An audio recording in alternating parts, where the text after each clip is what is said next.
Welcome again to another episode of Godspeed Investors. It's me again, Edward Beck. Today we're going to go over a very important subject, which is why is your wholesale deal no good? Or why is your deal in general no good? So just to kind of give a little preface of what I'm actually talking about. I'm a real estate investor. A lot of people bring me deals constantly, and when I look them up, I'm like, this is not a deal. So most of those come from novice people that are getting into the business. They went to a seminar, they went to this, they went to that, they read this book, and they went and got a deal under contract, and it's not a deal, unfortunately. So I'm going to go over some of the pitfalls, some of the shortcuts that people take to get a deal under contract, and I would advise, strongly advise, not to sign something under contract until you are fully understand that it's a deal. All right, so let's get into it. First thing, biggest mistake investors always make whenever they're signing the deal: the repair cost. Yep, I'm sure a lot of you called it, if you've been doing the business for a while, the repair cost. You go into a house, you see a house for a couple minutes, and you estimate a certain amount of repairs.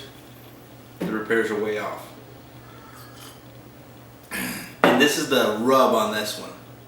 There's really no way of knowing what repair costs are really going to be, but a seasoned investor or an investor that knows what he's doing is going to have a better grasp as to what the repair costs are.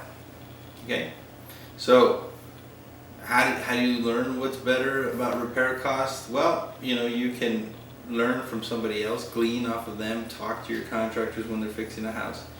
Going through a couple rehab retails, you'll learn quickly that your repair costs are off. Okay.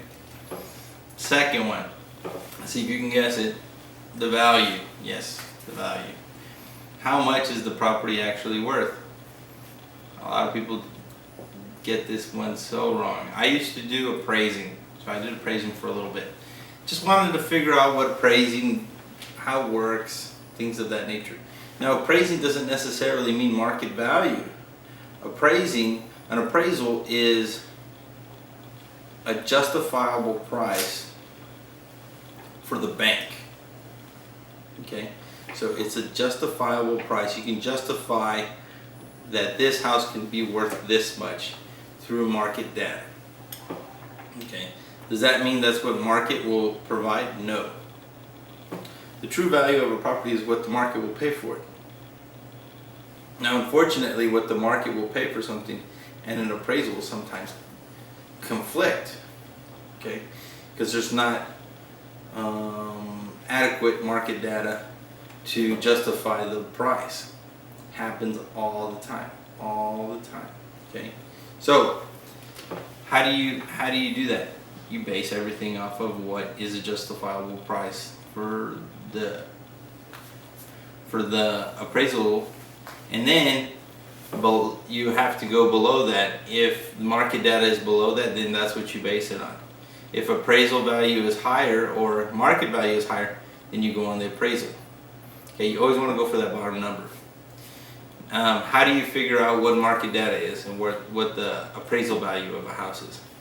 You have to learn how to do a CMA, how to do market comparables, how to do a BPO, how to adjust for differences in properties. Okay, say one property has an extra bathroom, one property has an extra bedroom, one property has in El Paso we have what they call swamp coolers or master cools, and we have refrigerated air units, which is probably what most people are used to, refrigerated air. So there's an advantage there here in this market. The type of flooring, the type of countertops, the type of window dressing, windows, all these different things factor in. Now in a CMA, they don't. It's just square feet, location, that's more meat and potatoes. I would say that's more market. The market has more to do with value to size, okay? Because you'll find somebody that maybe wants the 3-bedroom with the bigger rooms, but the appraisal will give the 4th bedroom more value. Go figure. Okay, so values. Well, maybe one time in the near future, I'll do a video just on values, market value, and how to figure out value. Okay. Next, some kind of modification. I get this all the time, and it drives me nuts. Okay. They bring me a deal. I do market data, and they say, "Hey, your market data is off. You're saying it's worth this much. It's not."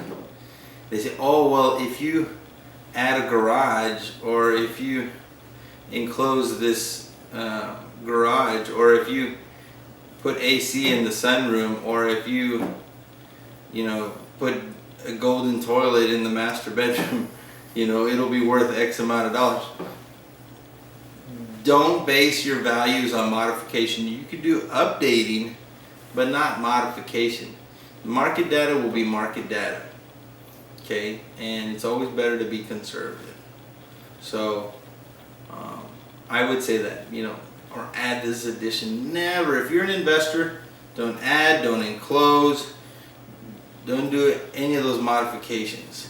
All these home TV shows, they have these architects and engineers that come in and do this 3D changing of the floor plan. Don't do that. A lot of investors get all hung up on this opening the floor plan biz, because you're dealing with homes that were built in the 70s and 80s, and you're trying to modify it to make it look like a house that was built last year. Don't. Just update the house, okay? Don't knock down the walls. Don't open the floor plan. Don't do all this nonsense. Just update it, okay? An architect figured out this house. They drew it out, and if you want to get into the point where you're going to do these high-end homes, okay, maybe if you're doing a high-end home. But if you're doing a medium household, you don't need to do all these knocking down the walls and all this adding additions. Don't ever add an addition. I don't care where you're living. Don't add an addition. Don't enclose the garage. Don't enclose the back porch. Don't do any of that stuff. The only thing I would recommend is if you're in an area where we have a lot of that, where there's a washing machine in the kitchen, yeah, you know what? Move it to the garage. Or if there's no garage, build a utility room. Okay? Yeah. If you don't have a washing machine area and it's in the kitchen, yeah, do that. Okay? If you don't have if it's not, your water heater is not enclosed, it's just sitting there in your kitchen, yeah, enclose it. Put a little beveled door in it. But be reasonable here. Stop watching Home TV Network thinking that you're going to learn anything from that show. Okay, it's all about home interior decorating, and it's about architectural and design and stuff. Don't worry about that stuff. Okay. Your competition is not doing that. I kind of went over enclosements and additions. That's the next thing. Don't do them. So that's number 4. So first one is repair estimate. Second one is values. Third one is some kind of modification. So they always tell me to modify this, And then the fourth one is enclosements or additions. Okay. And also on top of that, I should touch on this, on enclosement and additions. You're not going to get the same value, price per square foot, that you would for architectural square footage. Okay? So architectural square footage, you're going to get a higher price per square foot. Additions or enclosement, you're going to get half the price per square foot. That's a rule of thumb. Okay? So if you're getting 100 a foot, you're going to get 50 a foot for this addition or this enclosement. And then your 100 a foot is going to get hit because now you don't have a porch, or now you don't have a garage. So that you're going to have to modify your 100 a foot as well. Usually it's a loss. Okay, don't do it. And then the time it takes to sell a house that has an enclosed garage, I'm not a big fan of it. Now, do I buy houses that have enclosed garages? All the dang time. Do I return them back to the garage? Very rarely, because it costs too much money.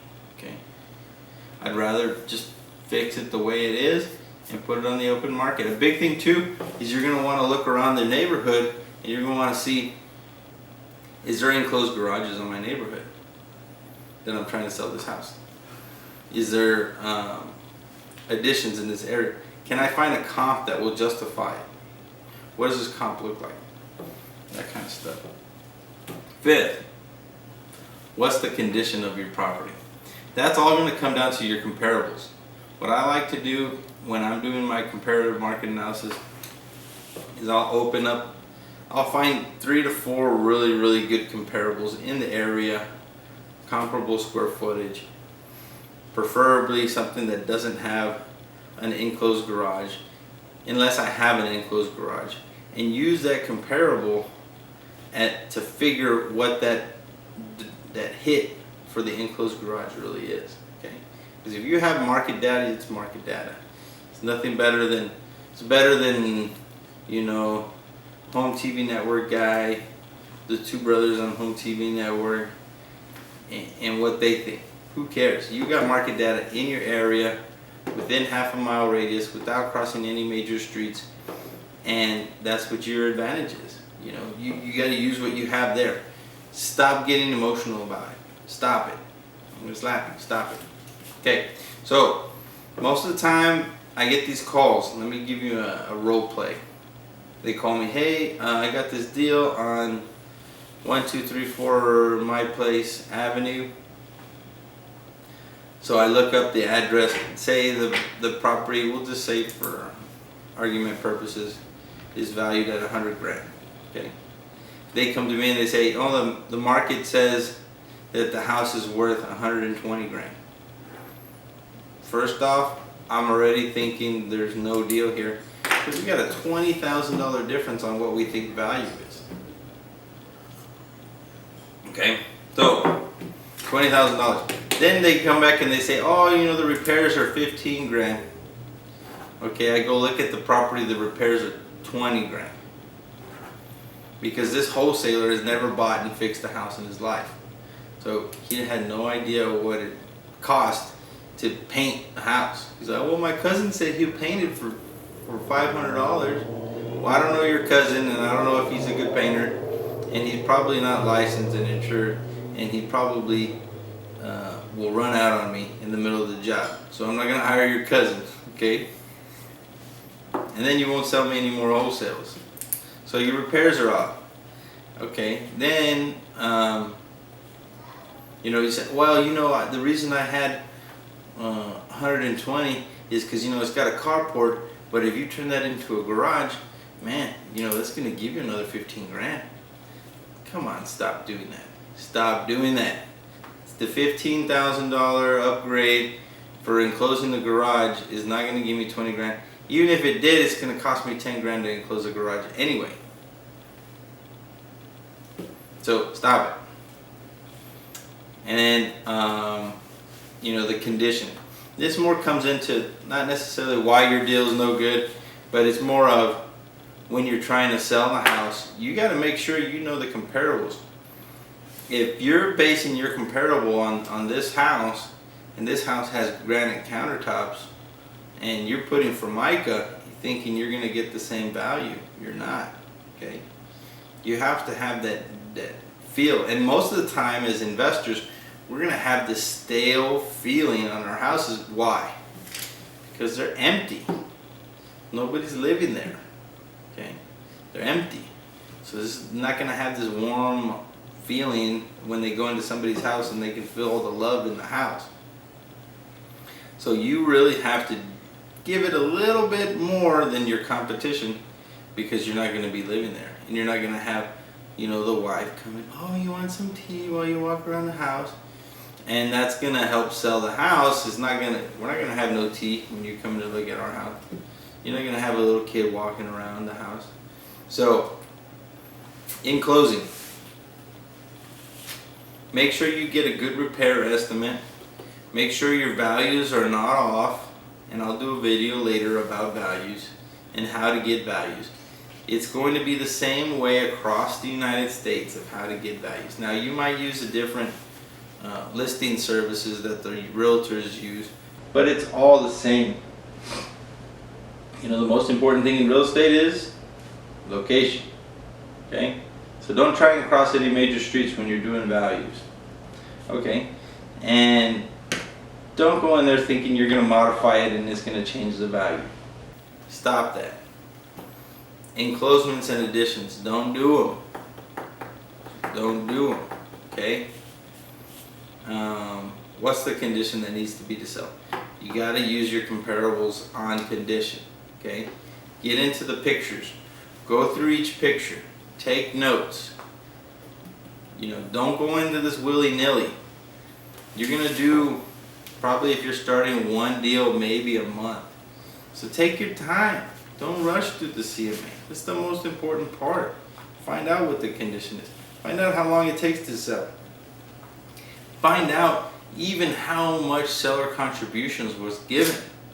Okay? Yeah, you got this comp that it said sold for $150,000, but the seller gave $10,000 seller contribution. So how much did he really sell it for?